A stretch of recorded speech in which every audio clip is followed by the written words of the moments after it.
एक बार की बात है, एक गुरु और शिष्य खेतों के रास्ते से कहीं टहलते हुए जा रहे थे। तो रास्ते में उन्हें एक जोड़ी पुराने जूते रखे हुए दिखे।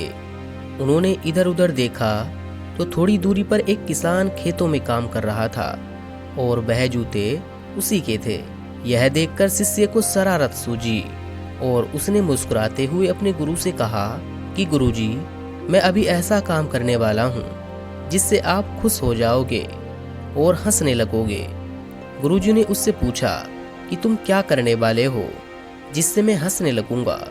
तो शिष्य ने कहा, क्यों ना गुरुजी, हम यह जूते कहीं छिपा दें और हम भी झाड़ियों के पीछे छिप जाएं, और जब वह किसान यहाँ पर आएगा और उसे जूते नहीं दिखेंगे तो बड़ा मजा आएगा और आपकी हंसी छूट जाएगी। गुरुजी ने शिष्य से कहा कि इसमें मैं खुश होने वाला नहीं हूँ, किसी को परेशान करना अच्छी बात नहीं है। तभी गुरुजी ने शिष्य से कहा कि अब मैं ऐसा काम करूँगा जिससे तुम खुश हो जाओगे। तभी शिष्य ने कहा कि वह कैसे गुरुजी? गुरुजी ने कहा, तुम बस झाड़ियों के पीछे छुप जाओ, मैं 2 मिनट में आ रहा हूँ। शिष्य झाड़ियों के पीछे जाकर छुप गया और गुरुजी ने उन दोनों जूतों के साथ क्या किया कुछ पता नहीं। और थोड़ी देर के बाद वह भी झाड़ियों के पीछे आकर छिप गए।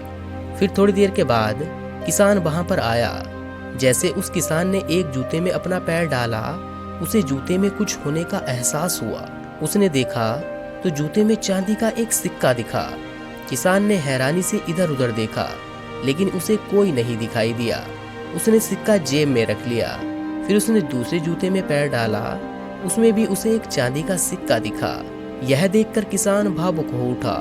उसने फौरन दोनों हाथ उठाकर ऊपर वाले से कहा, हे ऊपर वाले, तू बड़ा दयालु है। आज मेरी बीमार पत्नी की दवा और बच्चों के खाने का इंतजाम भी तूने कर दिया। आज मेरा विश्वास तुझ पर और भी मजबूत हो गया कि तू सबका ख्याल रखता है। यह कहकर अपने आंसू पोंछता हुआ वो किसान अपने घर चला गया। यह नज़ारा देखकर शिष्य हैरान हो गया और अंदर ही अंदर उसे बहुत खुशी महसूस होने लगी और उसे अच्छा फील होने लगा। तभी गुरु ने अपने शिष्य से पूछा, अब बताओ, इसमें ज़्यादा मज़ा आया या तुम्हारे जूते छिपाने में ज़्यादा मज़ा आता? शिष्य ने अपने गुरु को जवाब दिया कि आज मुझे आपने ज़िंदगी की सच्ची सीख दी है। जो मज़ा दूसरों को खुश होता हुआ देखने में है, वो किसी और चीज़ में नहीं है। दोस्तों, इस कहानी से हमें यह सीख मिलती है कि किसी ज़रूरतमंद को कुछ दे देना या उसकी मदद करने से बढ़कर कोई और पुण्य का काम है ही नहीं।